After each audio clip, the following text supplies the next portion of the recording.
आई हैं वायनाड से, आपको तस्वीरें दिखाएंगे, लेकिन उसके पहले आप स्मृति ईरानी का वायनाड में दिया गया ये बयान ध्यान से सुनिए। आज ये लोग अपनी सत्ता के लिए देश को धमकी देते हैं कि अगर मोदी फिर से प्रधानमंत्री बन गया तो देश में आग लग जाएगी। मैं राहुल गांधी से कहना चाहती हूँ, कान खोलकर सुन लो। इस देश को पहले भी गोरों ने ललकारा था, इसी देश ने गोरों को धूल चटाई। इस देश को पहले भी दुश्मनों ने ललकारा था, इसी देश ने धूल चटाई। तुमने लोकतंत्र को कलंकित करने के लिए अगर देश को धमकाया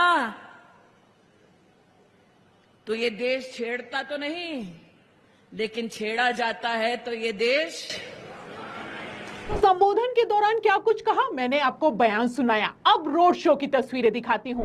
तस्वीरें आप देख सकते हैं कि कैसे स्मृति ईरानी के रोड शो में भीड़ ही नहीं आई है। ये वायनाड का हाल है, राहुल गांधी के संसदीय क्षेत्र का हाल है। किस तरीके से खाली सड़कों को हाथ हिलाने को मजबूर हैं। यह दिखाई दे रहा है कि किस तरीके से सड़कें खाली पड़ी हुई हैं। ये ठीक एक दिन बाद का हाल है। एक दिन पहले राहुल गांधी भी वायनाड पहुंचे थे। जब अपना नामांकन दाखिल करने के लिए राहुल गांधी वायनाड पहुंचे तो आप तस्वीरें देख सकते हैं कि कितनी भारी तादाद में भीड़ है। यहाँ पर क्लोज शॉट से लेकर ड्रोन शॉट तक लिया गया है। कितनी भीड़ है आप तस्वीरों से अंदाजा लगा सकते हैं। इतनी भीड़ है कि पैर रखने तक की जगह नहीं है। कल राहुल गांधी ने रोड शो किया तो आज स्मृति ईरानी को लगा कि हम भी जा सकते हैं, हम भी रोड शो कर सकते हैं। अब जब रोड शो करने पहुंची हैं तो आप तस्वीरों से देख सकते हैं कि कितनी भारी फजियत उठानी पड़ी है। फिलहाल जहां तक रही स्मृति ईरानी के रोड शो की बात,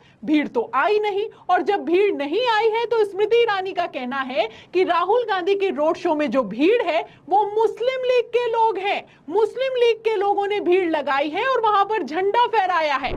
मुस्लिम लीग के समर्थन से अगर राहुल गांधी इतने शर्मसार हैं कि अपनी नॉमिनेशन रैली में मुस्लिम लीग का वो ध्वज छिपा रहे हैं, तो कहीं ना कहीं अगर इतने शर्मसार हैं तो उन्हें मुस्लिम लीग का भी समर्थन ठुकरा देना चाहिए। तो सुना आपने, स्मृति ईरानी का कहना है कि राहुल गांधी का जो वायनाड में रोड शो हुआ था उसमें मुस्लिम लीग का समर्थन मिला है, मुस्लिम लीग के झंडे लहराए गए हैं, और राहुल गांधी को अगर उन झंडों से इतनी शर्म आती है, उनको छुपा रहे हैं, तो मुस्लिम लीग का समर्थन लौटा दें। अरे मैडम, सवाल खड़ा होता है किसको क्या ही फर्क पड़ता है कि किसके झंडे दिखाई दे रहे हैं, किसके झंडे नहीं दिखाई दे रहे हैं। फर्क तो इस बात से पड़ता है कि कितनी भीड़ आई है और कितनी भीड़ नहीं आई है। लेकिन आप देख सकते हैं जब स्मृति ईरानी की रैली में या यूं कहें रोड शो में भीड़ नहीं आई है तो मैडम बौखला रही हैं, और कितना बौखला रही हैं आप उनके बयान से अंदाजा लगा सकते हैं। क्योंकि यहां पर सिर्फ वायनाड की बात नहीं है,